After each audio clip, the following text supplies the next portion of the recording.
অন্ধকারে ও নাম আমার বাতি রোজ হাসরে সেই তো ইন্নাল হামদালিল্লাহিল আকরামিল্লাযী খালাকাল ইনসান وكرم وعلمه من البيان ما لم يعلم فسبحان الذي لا يحصى امتنانه باللسان ولا بالقلم نشهد أن لا إله إلا الله وحده لا شريك له ونشهد أن محمدًا عبده ورسوله الذي أرسله بالحق بشيرا ونذيرا وداعيا إلى الله بإذنه سراجا وقمرا منيرا أما بعد فأعوذ بالله من الشيطان الرجيم بسم الله الرحمن الرحيم يا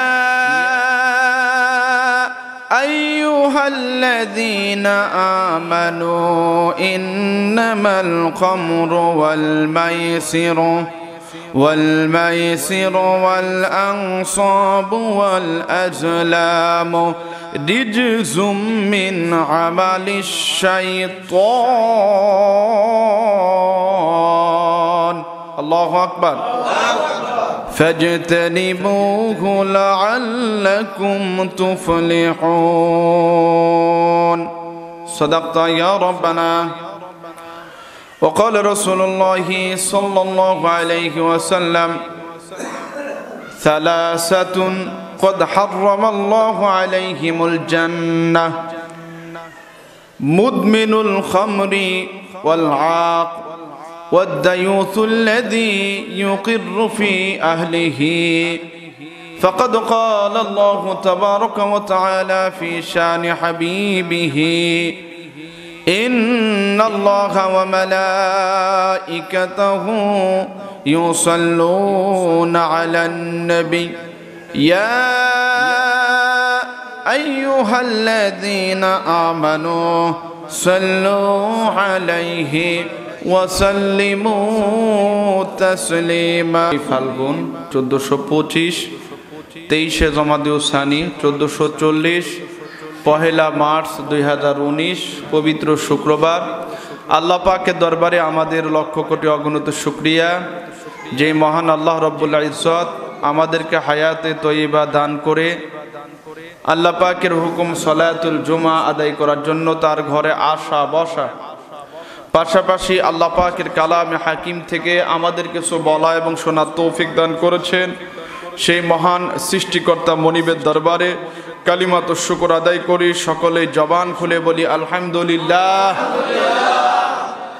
লক্ষ কোটি দুরূদ ও সালাম মানবতার মুক্তির দূত সাইয়্যিদুল মুরসালিন নবীউল আরবি ওয়াল আজম প্যারা হাবিবের উপরে মহাব্বতের সাথে সকলেই বলি সাল্লাল্লাহু আলাইহি ওয়াসাল্লাম।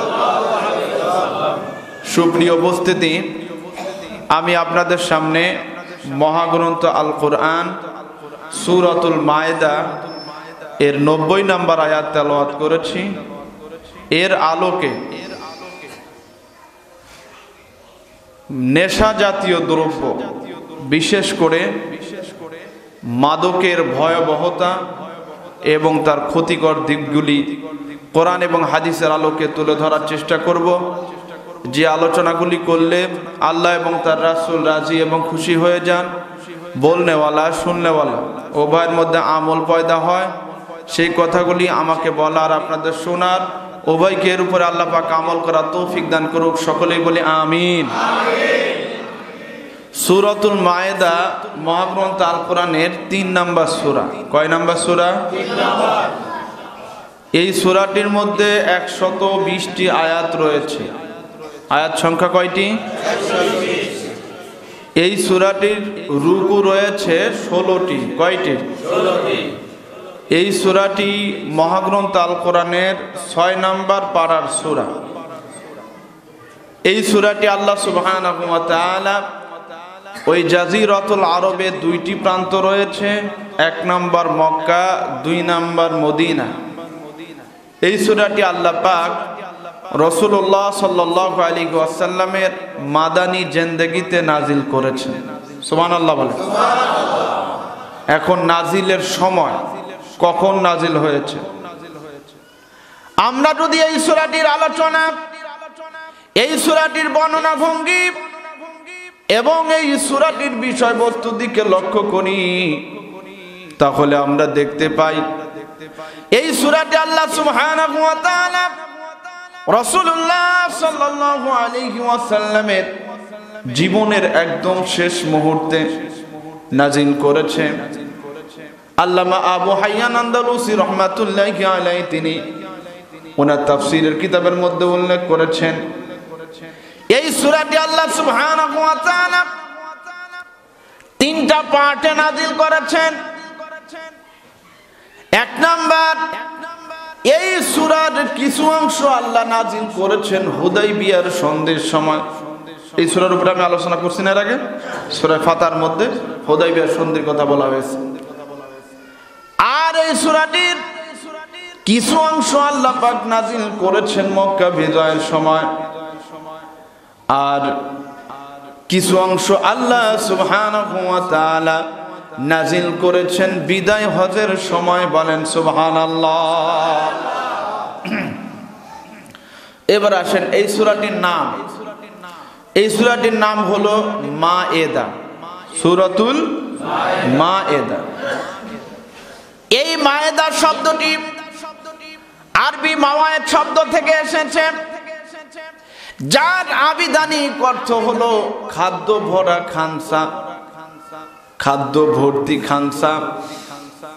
এই শব্দের আবার 2টা মত দিয়েছে এই শব্দের ব্যাপারে। আল্লামা জুজাদ রাহমাতুল্লাহি আলাইহি বলেন, এই মায়েদা শব্দের অর্থ হলো নড়াচড়া করা। মানুষ যখন খাদ্য ভর্তি খানসার মধ্যে খেতে বসে, 4 জন 5 জন একসাথে খেতে বসে কিনা? যখন 4 জন 5 জন মানুষ একসাথে খেতে বসে, তখন খাবারটা নিয়ে অনেক নড়াচড়া হয় কি হয় না? এর জন্যই এই সূরার নাম রাখা হয়েছে মায়েদা, যার একটা অর্থ হলো নড়াচড়া করা। আর 2 নাম্বার, আল্লামা আম্বারি রাহমাতুল্লাহি আলাইহি তিনি উল্লেখ করেছেন, এই মায়েদা শব্দের আর একটা অর্থ হলো অনুগ্রহ। যেহেতু আল্লাহ সুবহানাহু ওয়া তাআলা একটা জাতির উপরে আসমান থেকে খাদ্য ভর্তি খানসাম, অর্থাৎ একটা জাতির উপরে আল্লাহ পাক আসমান থেকে তার অনুগ্রহ নিয়ামত রাজি বর্ষণ করতেন। এই জন্য এই সূরাটির আরেকটা নাম, এই সূরার মায়েদা শব্দের আরেকটা অর্থ হলো অনুগ্রহ। আরেকটা অর্থ কি? অনুগ্রহ। এখন এই সূরার নাম মায়েদা রাখা হলো কেন? এর কারণ হলো এই সূরার 112 থেকে 114 নম্বর আয়াত পর্যন্ত আল্লাহ পাকের সম্মানিত পয়গম্বর হযরত ঈসা আলাইহিস সালাতু ওয়াস সালাম তার উম্মতের উপরে আসমান থেকে খাদ্য ভর্তি নেয়ামত অনুগ্রহ নাজিল হতো। তো তাদের সেই অনুগ্রহের কথা আল্লাহ পাক এই সূরার মধ্যে উল্লেখ করেছেন বিধায় এর আলোকে এই সূরার একটি নাম হলো সূরাতুল মায়েদা, সূরাতুল মায়েদা। তবে এই সূরার আরো 2টি নাম রয়েছে। 1 নাম্বার হলো সূরাতুল উকুদ, আর 2 নাম্বার হলো সূরাতুল মুনকিদা, সূরাতুল মুনকিদা। এবার আসেন এই সূরাটির ফজিলত। 1 নাম্বার, ইমাম আহমদ রাহমাতুল্লাহি আলাইহি হযরত আসমা বিনতে ইয়াজিদ রাদিয়াল্লাহু তাআলা আনহু থেকে একখানা রওয়ায়াত বর্ণনা করেছেন। হযরত আসমা বিনতে ইয়াজিদ রাদিয়াল্লাহু তাআলা আনহা তিনি বলেন, এই সূরাতুল মায়েদা রাসূলুল্লাহ সাল্লাল্লাহু আলাইহি ওয়াসাল্লামের উপরে যখন অবতীর্ণ হয়, নাজিল হয়, তখন আমি রাসূলুল্লাহ সাল্লাল্লাহু আলাইহি ওয়াসাল্লাম যে উটের উপরে আরোহিত অবস্থায় ছিল, সওয়ার অবস্থায় ছিল, ওই উটটার নাম ছিল আজবা। আমি এই আজবা নামক উটের রশিটা ধরে রেখেছিলাম, লাগামটা ধরে রেখেছিলাম। হযরত জিবরাইল আমিন আলাইহিস সালাতু ওয়াস সালাম প্যারা হাবিবের কাছে যখন এই সূরাতুল মায়েদা নাজিল করে, তখন এই সূরাতুল মায়েদার ভারে মুহ্যমান হয়ে, ওহির ভারে মুহ্যমান হয়ে এই আজবা নামক উটটা মনে হচ্ছিল জমিনের খুবই নিকটবর্তী হয়ে যাচ্ছে। তার যে মুখটা রয়েছে মনে হয় জমিনের সাথে লেগে যাবে। আল্লাহু আকবার। অর্থাৎ ওহির ভারে উটটাও ভারাক্রান্ত হয়ে পড়েছে। কত বড় গুরুত্বপূর্ণ একটা সূরা। 2 নাম্বার, হযরত জুবাইর ইবনে নুফাইল রাদিয়াল্লাহু তাআলা বলেন, আমি একবার হজ করতে গেলাম। হজ করতে যাওয়ার পরে উম্মাতুল মুমিনিন হযরত আয়েশা সিদ্দিকা রাদিয়াল্লাহু তাআলা ওনার সঙ্গে আমার দেখা হয়ে গেল। উম্মাতুল মুমিনিন হযরত আয়েশা সিদ্দিকা রাদিয়াল্লাহু তাআলা আমাকে বললেন, হে জুবাইর ইবনে নুফাইল, তুমি কি সূরাতুল মায়েদা তেলাওয়াত করো? তিনি বললেন, হ্যাঁ আমি তেলাওয়াত করি। উম্মাতুল মুমিনিন হযরত আয়েশা সিদ্দিকা রাদিয়াল্লাহু তাআলা আনহা বললেন, এই সূরাতুল মায়েদার মধ্যে আল্লাহ যেটা হারাম করেছেন সেটাকে বর্জন করো, আর আল্লাহ যেটা হালাল করেছেন সেটাকে তুমি গ্রহণ করো। বলেন সুবহানাল্লাহ। অর্থাৎ এই সূরাতুল মায়েদার মধ্যে আল্লাহ পাক যেটাকে হালাল বলে ঘোষণা দিয়েছেন সেটাকে তুমি গ্রহণ করো, আর এই সূরাতুল মায়েদার মধ্যে আল্লাহ যেটাকে হারাম বলে ঘোষণা দিয়েছেন এইটাকে বর্জন করো। এবার আসেন এই সূরাটির মূল আলোচনা। এই সূরাটির মূল আলোচনা, আল্লাহ পাক এই সূরার মধ্যে মানব জাতির জন্য কোনটা হালাল কোনটা হারাম সেটা বর্ণনা করেছেন। ওযু তায়াম্মুমের বিধান বর্ণনা করেছেন। চুরি এবং তার কিসাস সেটার ব্যাপারে আল্লাহ পাক আলোচনা করেছেন। এরপরে জুয়া, লটারি, ভাগ্য গণনা নির্ধারণ, এগুলির ব্যাপারে আল্লাহ পাক বিধান দিয়েছেন। তবে বিশেষভাবে এই সূরার 90 এবং 91 নম্বর আয়াতের মধ্যে আল্লাহ পাক মাদকের ভয়াবহতার দিকে লক্ষ্য করে নেশা জাতীয় দ্রব্যকে মানব জাতির জন্য কিয়ামত পর্যন্ত হারাম করে দিয়েছে। বলেন সুবহানাল্লাহ। এবার আসেন, এই পৃথিবীতে আল্লাহ সুবহানাহু ওয়া তাআলা যত মাখলুকাত সৃজন করেছেন সমস্ত মাখলুকাতই রিজিকের উপরে নির্ভরশীল। প্রত্যেকেরই কিন্তু রিজিকের দরকার আছে। এখন রিজিক কাকে বলা হয়? রিজিক এমন বস্তুকে বলা হয় যেটা পৃথিবীর সমস্ত প্রাণী আহার রূপে গ্রহণ করে, আর আহার রূপে গ্রহণ করার কারণে এই রিজিকের মাধ্যমে তার দেহ দৈহিক সঞ্চার হয়, প্রবৃদ্ধি হয় এবং দেহ গঠনে রিজিকটা সহায়তা করে। তবে এই রিজিকের আবার দুইটা দিক রয়েছে। 1 নাম্বার হালাল আর 2 নাম্বার হলো হারাম। 1 নাম্বার কি? হালাল, আর 2 নাম্বার হারাম। বৈধ এবং হালাল রিজিকের উপরে নির্ভর করা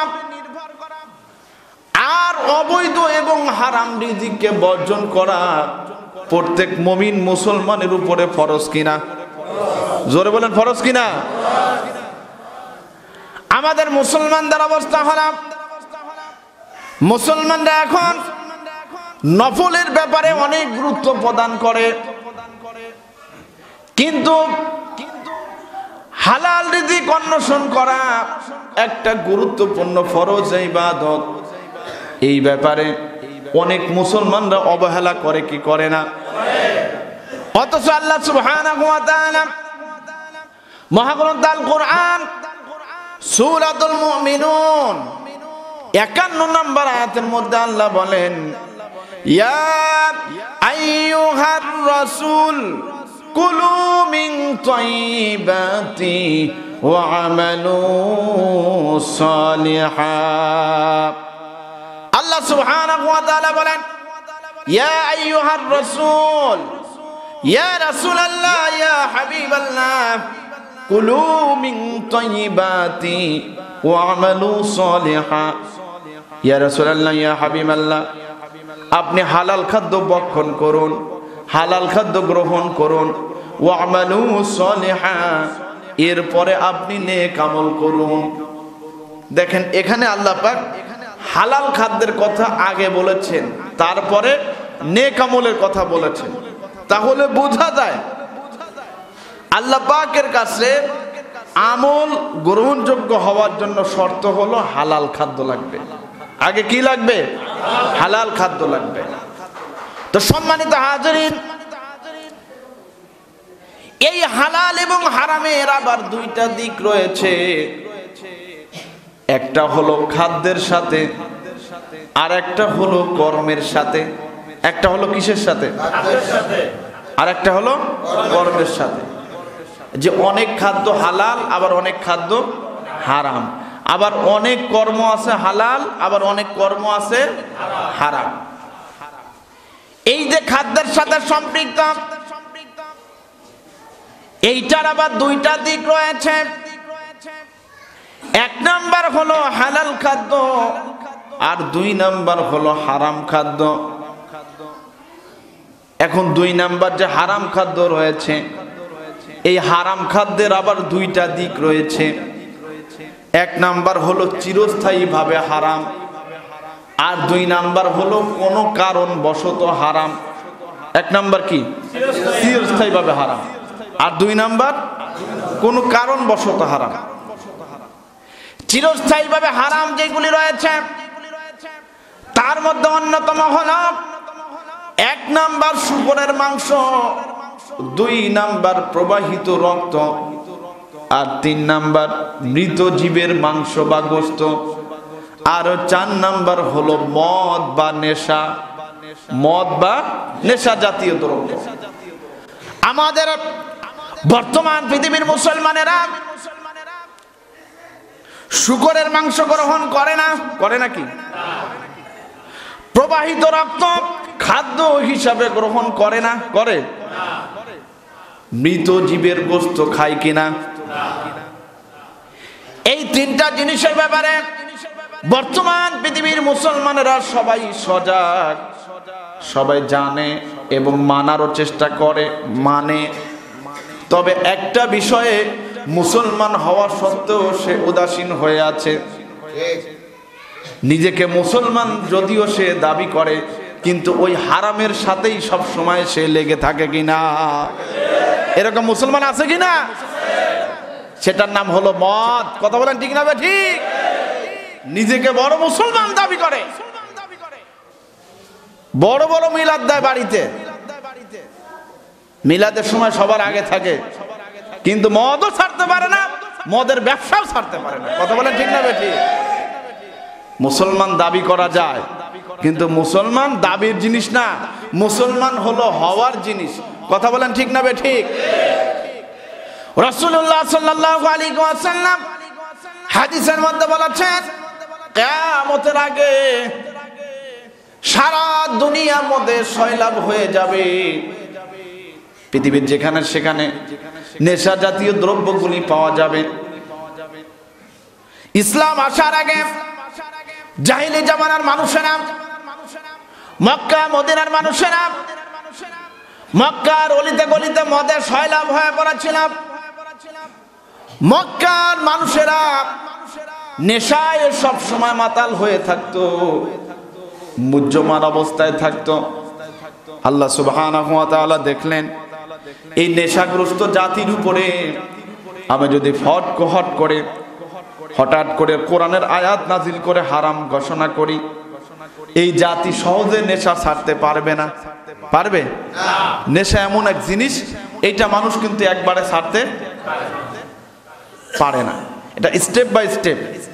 এই জন্য আল্লাহ সুবহানাহু ওয়া তাআলা স্টেপ বাই স্টেপ মদ এবং নেশার ভয়াবহ ক্ষতির দিকটা তুলে ধরে এক পর্যায়ে এসে আল্লাহ সুবহানাহু ওয়া তাআলা এই মদ এবং নেশা জাতীয় জিনিসটাকে চিরতরে মানব জাতির জন্য হারাম করে দিলেন। সুবহানাল্লাহ বলেন। এক নাম্বার আল্লাহ সুবহানাহু ওয়া তাআলা বললেন, ওয়া মিন কুল্লিস সামারাতি ওয়াল আ'নাবি তাত্তাখিদুনা মিনহু সাকারাও ওয়া রিজকান হাসানা। সুবহানাল্লাহ বলেন। আল্লাহ সুবহানাহু ওয়া তাআলা বলেন, এই দুনিয়ার মানুষের জন্য আমি আল্লাহ সুবহানাহু ওয়া তাআলা অসংখ্য নিয়ামত রাজির ব্যবস্থা করেছি। তার মধ্যে অসংখ্য সুন্দর সুন্দর ফল ফলালি রয়েছে, যেই ফল ফলালি পৃথিবীর মানুষেরা নিজেদের নিয়ামত হিসাবে গ্রহণ করে, খাদ্য হিসাবে গ্রহণ করে। কিন্তু আবার অনেক মানুষ আছে এই ফলের নিংড়ানো রসটাকে নেশা হিসাবে গ্রহণ করে। বলেন নাউজুবিল্লাহ।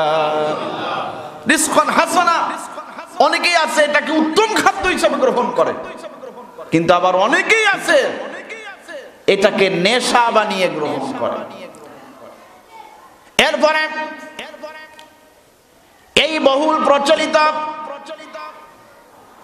মদ এবং জুয়ায় যখন মক্কার মানুষগুলি ধ্বংসের দিকে ধাবিত হওয়া শুরু করলাম, আরব জাতিরা যখন ধ্বংসের দিকে ধাবিত হয়ে যাচ্ছে, জুয়া ধরে লটারি ধরে যখন তারা তাদের বাড়িঘর সব কিছু থেকে নিঃস্ব হয়ে যাচ্ছে, খলিফাতুল মুসলিমিন হযরত ওমর ইবনুল খাত্তাব রাদিয়াল্লাহু তাআলা এবং হযরত মুআয ইবনে জাবাল রাদিয়াল্লাহু তাআলা এবং আনসারী কতিপয় সাহাবী রাসূলুল্লাহ সাল্লাল্লাহু আলাইহি ওয়াসাল্লামের কাছে এসে বলল, ইয়া রাসূলুল্লাহ, ইয়া হাবিবাল্লাহ, এই মদ নেশা জাতীয় জিনিস দ্বারা তো পুরা জাতি ধ্বংস হয়ে যাচ্ছে, জুয়া লটারি দ্বারা তো পুরা জাতি ধ্বংস হয়ে যাচ্ছে। এই ব্যাপারে আল্লাহ পাকের কি দিক নির্দেশনা আপনি যদি একটু বলতেন ভালো হতো। রাসূলুল্লাহ সাল্লাল্লাহু আলাইহি ওয়াসাল্লাম কোনো কথা বললেন না, নবীজি চুপ করে থাকলেন। আল্লাহ সুবহানাহু ওয়া তাআলা সূরাতুল বাকারা এর 129 নম্বর আয়াত নাজিল করে দিলেন। বলেন সুবহানাল্লাহ। আল্লাহ সুবহানাহু ওয়া তাআলা কি বললেন আমার সাথে সবাই বলুন, আউযু বিল্লাহি মিনাশ শাইতানির রাজীম। ইয়াসআলুনাকা আনিল খামরি ওয়াল মাইসিরি কুল ফিহিমা ইসমুন কাবীরুন ওয়া মানাফিউ লিন-নাস ওয়া ইসমুহুমা আকবারু মিন নাফইহিমা। আল্লাহু আকবার। আল্লাহ সুবহানাহু ওয়া তাআলা জানিয়ে দিলেন, ইয়া রাসূলুল্লাহ, ইয়া হাবিবাল্লাহ, ইয়াসআলুনাকা আনিল খামরি ওয়াল মাইসির। ইয়া রাসূলুল্লাহ, ইয়া হাবিবাল্লাহ, তারা আপনাকে মদ এবং জুয়ার ব্যাপারে জিজ্ঞাসা করে। কুল ফীহিমা ইসমুন কাবীরুন ওয়া মানাফিউ লিন-নাস।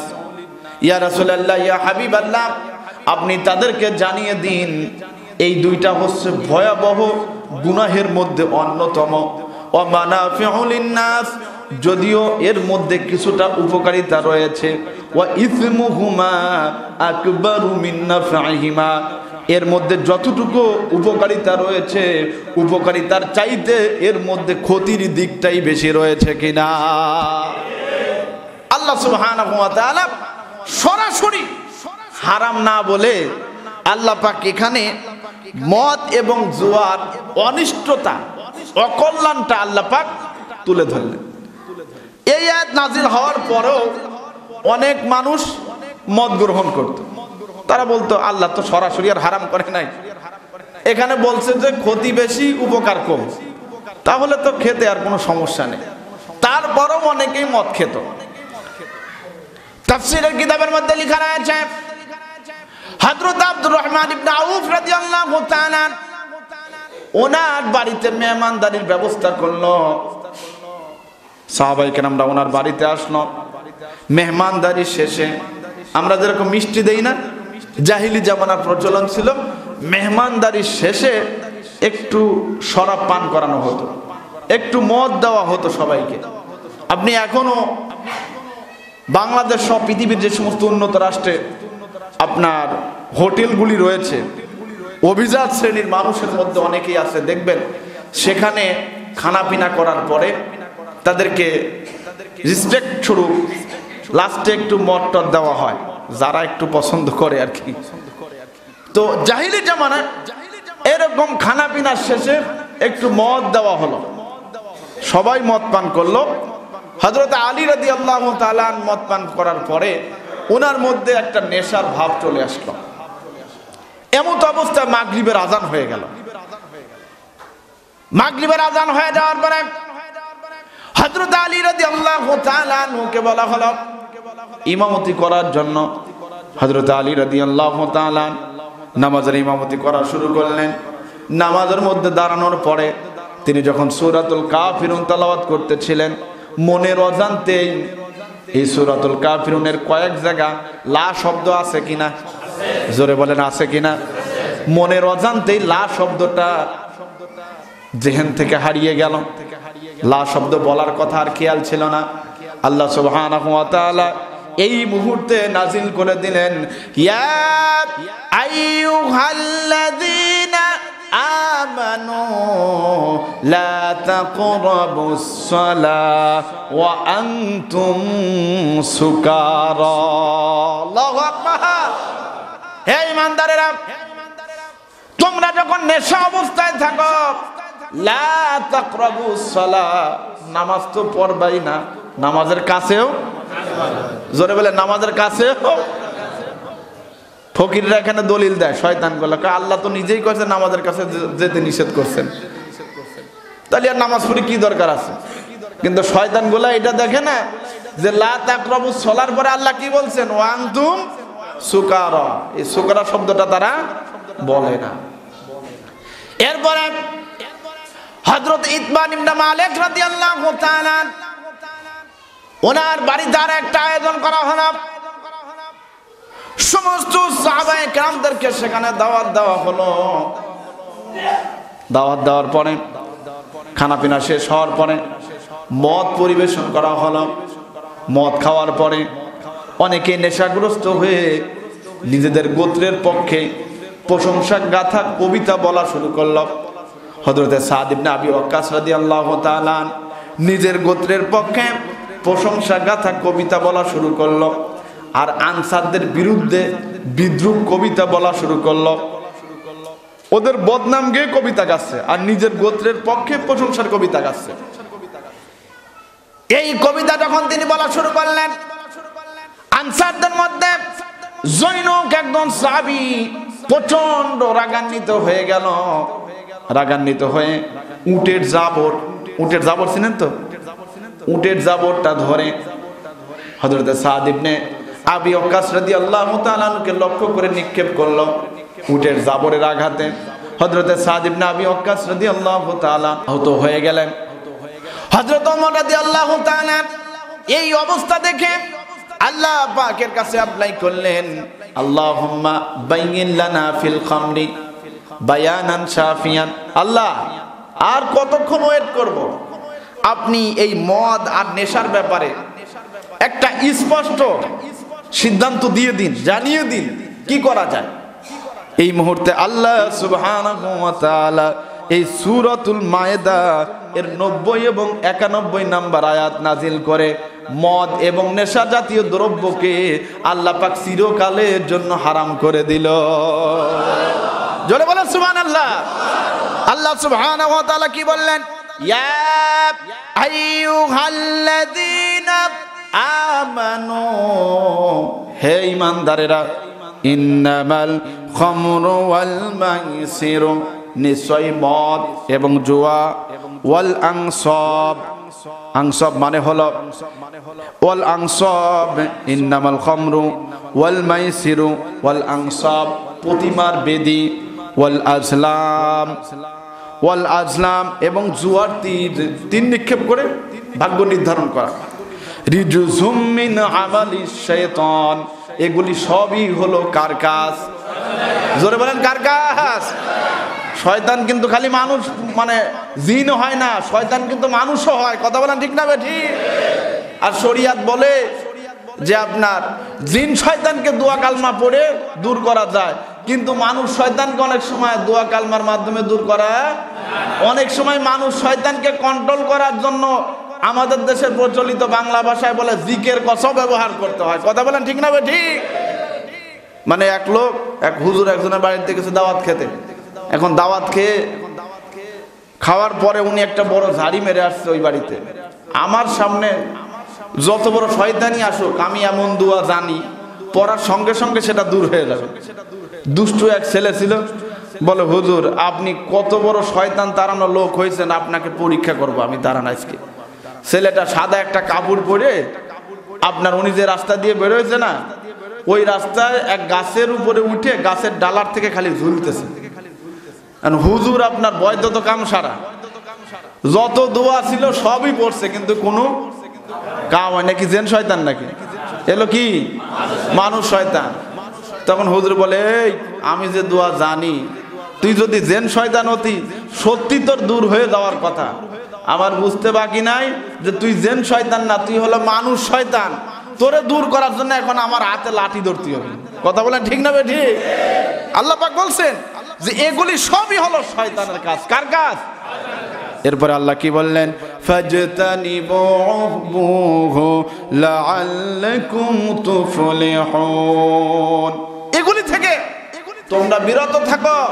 লাআল্লাকুম তুফলিহুন, তাহলে তোমরা দুনিয়াতেও সফলকামী হবে, আখিরাতেও সফলকামী হবে। সুবহানাল্লাহ বলেন। এরপরে আল্লাহ সুবহানাহু ওয়া তাআলা কি বললেন?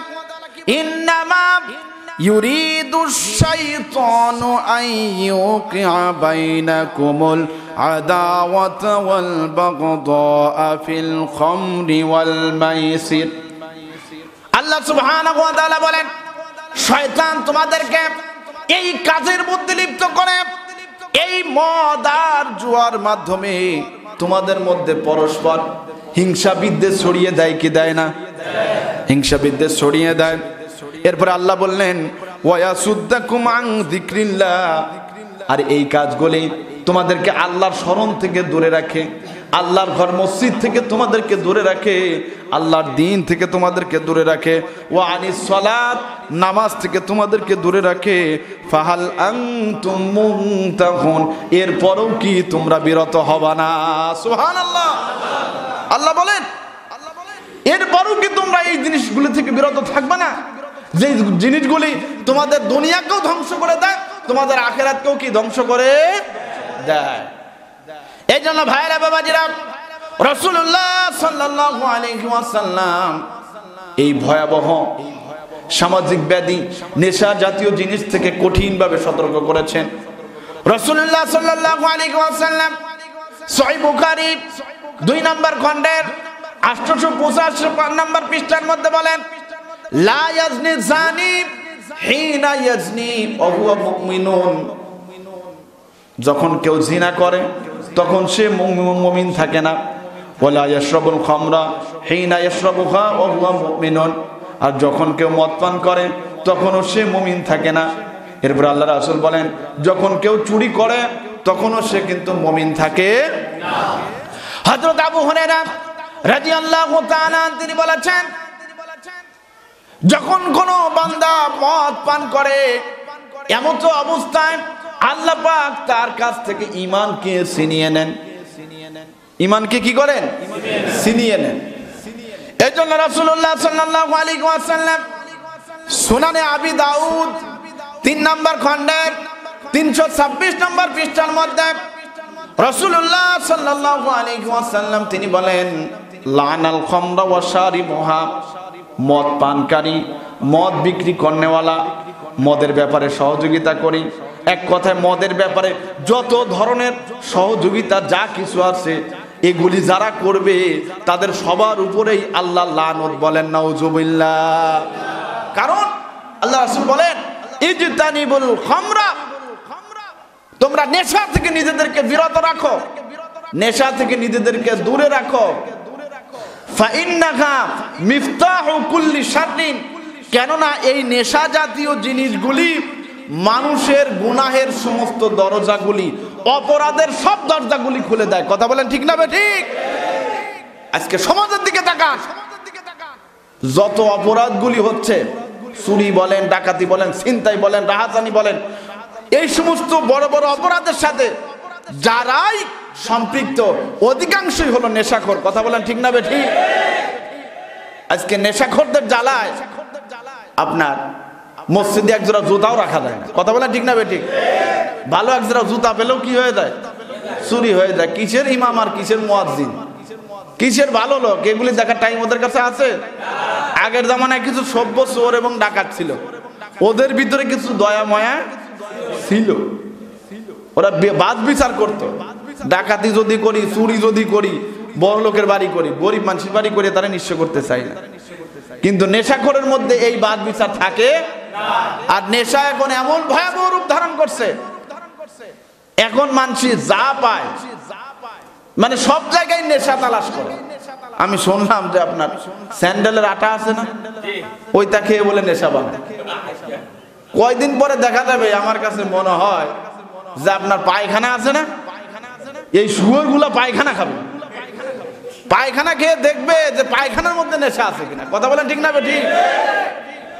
ভাইরা বাবাজিরা, মুসনাদে আহমদ 2 নম্বর খণ্ডের 69 নম্বর পৃষ্ঠার মধ্যে রাসূলুল্লাহ সাল্লাল্লাহু আলাইহি ওয়াসাল্লাম তিনি বলেন, সালাসাতুন ক্বাদ হারামাল্লাহু আলাইহিমুল জান্নাহ, 3 শ্রেণীর মানুষের উপরে আল্লাহ পাক চিরতরে জাহান্নামকে হারাম করে, জান্নাতকে হারাম করে দিয়েছেন। ক্বাদ হারামাল্লাহু আলাইহিমুল জান্নাহ, চিরতরে আল্লাহ সুবহানাহু ওয়া তাআলা তাদের উপরে জান্নাতকে হারাম করে দিয়েছেন।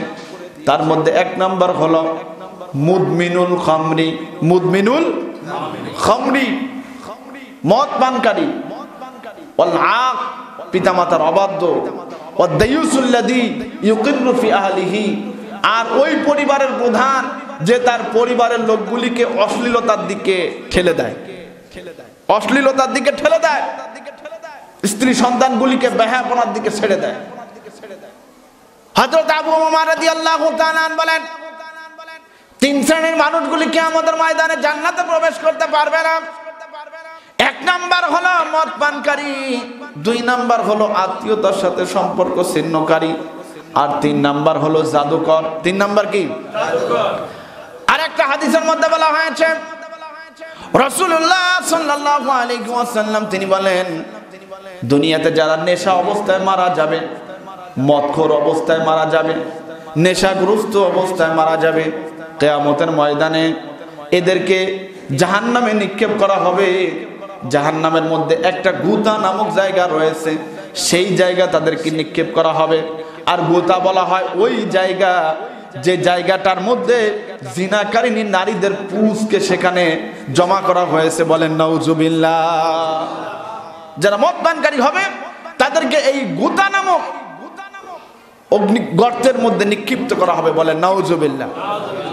এই জন্য উম্মাতুল মুমিনিন হযরত আয়েশা সিদ্দিকা রাদিয়াল্লাহু তাআলা বলেন, যারা নেশাগ্রস্ত হবে, যারা মদ পান করবে, তাদের সাথে তোমরা কোনো মেয়েকে বিবাহ দিবা না।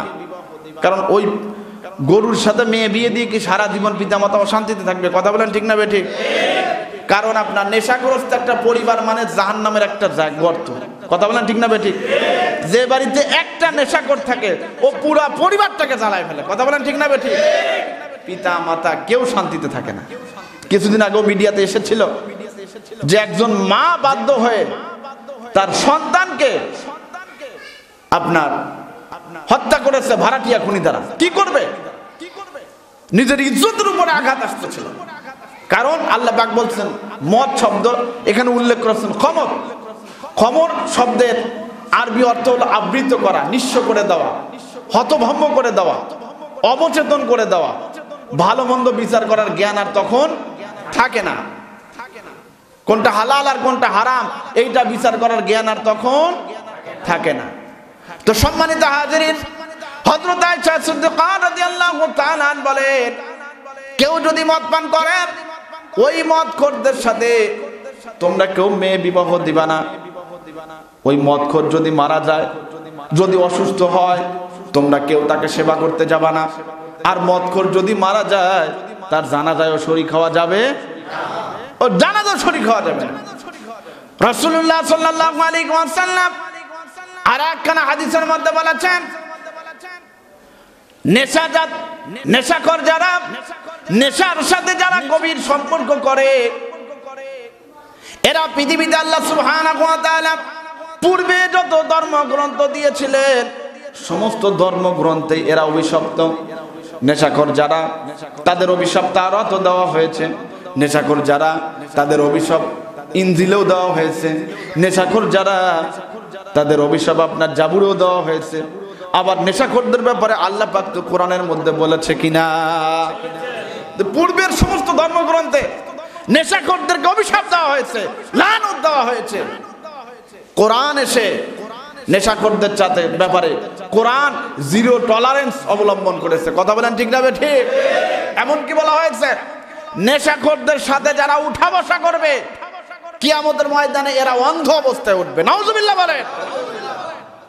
আজকে আমাদের সমাজ নষ্ট হয়ে গিয়েছে। আজকে সমাজ লিডারশিপ দিচ্ছে এই সমস্ত নেশাখোররা। কথা বলেন ঠিক না ঠিক? আজকে বাধ্য হয়ে জনগণকে তাদের সাথে সম্পর্ক রাখা লাগে। কি পরিস্থিতি ভাইরা বাবাজিরা, রাসূলুল্লাহ সাল্লাল্লাহু আলাইহি ওয়াসাল্লাম হাদিসের মধ্যে বলেছেন, আধুনিক জামানায় কিয়ামতের আগে মানুষ নেশা জাতীয় দ্রব্যের আধুনিক বিভিন্ন নাম দিয়ে তারা ভক্ষণ করবে। এখন নেশার অনেক প্রকার আছে না?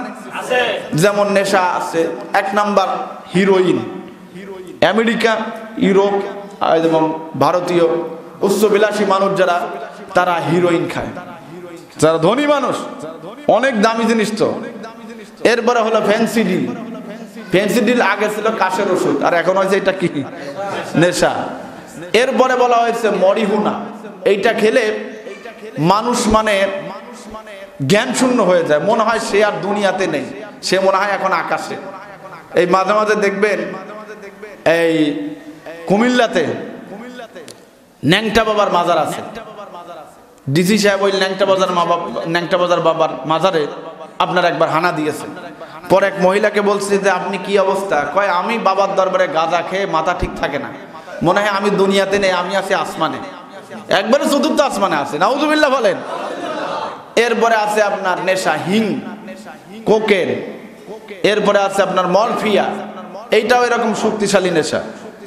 আর সাধারণ মানুষের জন্য হলো গাঁজা। কি? গাঁজা। আর এটা বলবোই তো, এটা তো বলবোই। ওইটা কি বাদ দেওয়া যায়? ওইটাই তো আমাদের দেশ ধ্বংস করে ফেললো। কথা বলেন ঠিক না বে ঠিক? কারণ এখন ইয়াবা, এটাকে বলে কি আধুনিক নাম? বাবা। বাবার আন্তর্জাতিক রুট হয়েছিল বাংলাদেশ। কথা বলেন ঠিক না বে ঠিক? আন্তর্জাতিক রুট বাবা। আমি একটা সমীক্ষার মধ্যে পড়েছিলাম, বাংলাদেশে 50 লক্ষ লোক আছে যারা বাবা খায়, বাবা নেশা করে, বাবার নেশা। এরা 2টা করে ট্যাবলেট প্রতিদিন খায়। একটা ট্যাবলেটের দাম হলো 160 টাকা। কয় টাকা? এর মাসিক ব্যয় ধরা হয়েছে আপনার প্রায় 800 কোটি টাকার উপরে। আর বাৎসরিক ব্যয় ধরা হয়েছে আপনার 57,600 কোটি টাকা। এখন এই যে বাবা বিক্রি করা টাকা দিয়ে বাংলাদেশের যে পদ্মা সেতু হচ্ছে, এই পদ্মা সেতু 2টা করা যায়। কথা বলেন ঠিক না বে ঠিক? ভাইরা বাবাজিরা, ইসলামী শরিয়া পৃথিবীতে যে অপরাধগুলি যত বড় তার ব্যাপারে শাস্তিও রেখেছে সেই রকম কঠোর। কারণ যেই অপরাধ যত বড় তার ব্যাপারে শুধু শাস্তির বিধান রাখলে হবে না, সেটাকে কার্যকর যদি করা যায় তাহলে সেই সমাজটা সুখে থাকবে, শান্তিতে থাকবে। কথা বলেন ঠিক না বে ঠিক? আজকে দেখেন মক্কা মদিনায়, যেহেতু সেখানে আপনার তাদের সংবিধানের মূল উৎস হচ্ছে কোরআন হাদিস। এই জন্য সেখানে দেখেন পৃথিবীর একটা সমীক্ষায় বলা হয় যে পৃথিবীতে সবচাইতে এইডস রোগী কম হচ্ছে আপনার মক্কা মদিনাতে, অর্থাৎ সৌদি আরবে 5%-এরও অনেক কম। এবং নেশাখোরের দিকে যদি তাকান, মক্কা মদিনা কিন্তু এই নেশার উপরে কঠোর আইন, চুরি করলে চুরিরও কি কঠোর আইন, আবার কেউ যদি কাউকে হত্যা করে হত্যার শাস্তিও কঠোর, এবং সেটা করা হয় প্রকাশ্যভাবে, যে এটা দেখার মাধ্যমে জনগণের মধ্যে যেন আতঙ্ক তৈরি হয়। এই জন্য যেই অপরাধটা যত বড় তার বিরুদ্ধে শাস্তিও রাখতে হয় তত বড়। যদি শাস্তি সেরকম বড় না হয় সেই অপরাধটা কখনো কন্ট্রোল করা যায় না।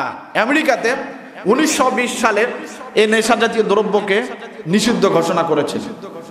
পরে এই মাদক ব্যবসায়ীদের এবং এক শ্রেণীর নেশাখোরদের চাপের কারণে 1933 সালে আবার সেটাকে বৈধতা ঘোষণা করা হয়। কিন্তু কোরআন এই ধরনের কোনো সুযোগ রাখে নাই। ইসলাম বলেছে নেশা জাতীয় দ্রব্য চিরকালের জন্য হারাম, এটা মানব জাতির জন্য ভয়াবহ ক্ষতিকর। পৃথিবীর যে ওয়ার্ল্ড হেলথ সংস্থা আছে তারা গবেষণার মাধ্যমে বলেছেন পৃথিবীর প্রায় 10 কোটি লোক এই নেশা জাতীয় দ্রব্য গ্রহণের কারণে রোগাগ্রস্ত। পৃথিবীর প্রায় আপনার 3.5% মানুষ এই নেশা জাতীয় দ্রব্যের কারণে রোগাগ্রস্ত। কারণ এই নেশা জাতীয় দ্রব্য মানুষের কিডনি, মানুষের হার্ট, মূল্যবান যত অঙ্গ প্রত্যঙ্গ আছে এগুলি সব ফেল করে দেয়। কথা বলেন ঠিক না বে ঠিক? এই জন্য ইসলামের বিরুদ্ধে কঠোর শাস্তি রেখেছে। ইসলামী শরিয়া ল হলো বিশ্বস্ত 2 জন ব্যক্তি যদি সাক্ষ্য দিতে পারে এই লোকটা নেশাখোর, তাহলে তার বিরুদ্ধে 80টা বেতের আঘাত করতে হবে। কয়টা? 80টা। এখন আমরা হলো মুসলিম রাষ্ট্র, ইসলামী রাষ্ট্র না। ইসলামী রাষ্ট্র মানে যেখানে ইসলামী শরিয়াতের বিধান আছে, কিন্তু আমরা মুসলিম, সংখ্যাগরিষ্ঠ মুসলিম রাষ্ট্র, কিন্তু এখানে ইসলামী শরিয়াতের কোনো বিধান রাষ্ট্রীয়ভাবে কার্যকর নেই। এর জন্য রাষ্ট্রের যারা দায়িত্বশীল তাদের দায়িত্ব, সমাজের যারা দায়িত্বশীল তাদের দায়িত্ব এই সমস্ত নেশাখোরদের বিরুদ্ধে এমন কিছু কঠোর আইন করা এবং সেটার বাস্তবায়ন করা যার মাধ্যমে পরিবার সমাজ থেকে নেশা দূর হয়ে যেতে পারে। কথা বলেন ঠিক না বে ঠিক? আমাদের গভর্নমেন্ট ইদানিং কিছু এই ব্যাপারে খুবই জিরো টলারেন্স। এই জিরো টলারেন্স শুধু সাময়িক সময়ের জন্য থাকলে হবে না। আমি ধন্যবাদ জানাই, যেটা শুধু সাময়িক সময়ের জন্য থাকলে হবে না, এটাকে সবসময় জিরো টলারেন্সের উপরে রাখতে হবে। কথা বলেন ঠিক না বে ঠিক? বিশেষভাবে অনুরোধ করব, আমি অনেক মুসল্লি আমার দেখলি বিড়িটা সরায় না, হুজুর দেখলে একটু বিড়িটা সরায় না সম্মান করে। আপনারা 5 ওয়াক্ত নামাজ পড়েন, বিড়ি খান কেন? সিগারেট খান কেন? ভালো লাগে? দেখছেন মমিন বান্দা খাস করে বলবো, অনুরোধ করবো, আপনাদের হাতে ধরে বলবো, পায়ে ধরে বলবো, আমি জানি এইটা আপনারা একবারে ছাড়তে পারবেন না। আপনারা যদি প্রতিদিন 5টা খান, এখন থেকে নিয়ন্ত্রণ করেন যে আজকের থেকে 3টা খাবো, এরপরে 3 দিন 4 দিন পরে নিয়ন্ত্রণ করেন যে আমি আজকের থেকে 2টা খাবো।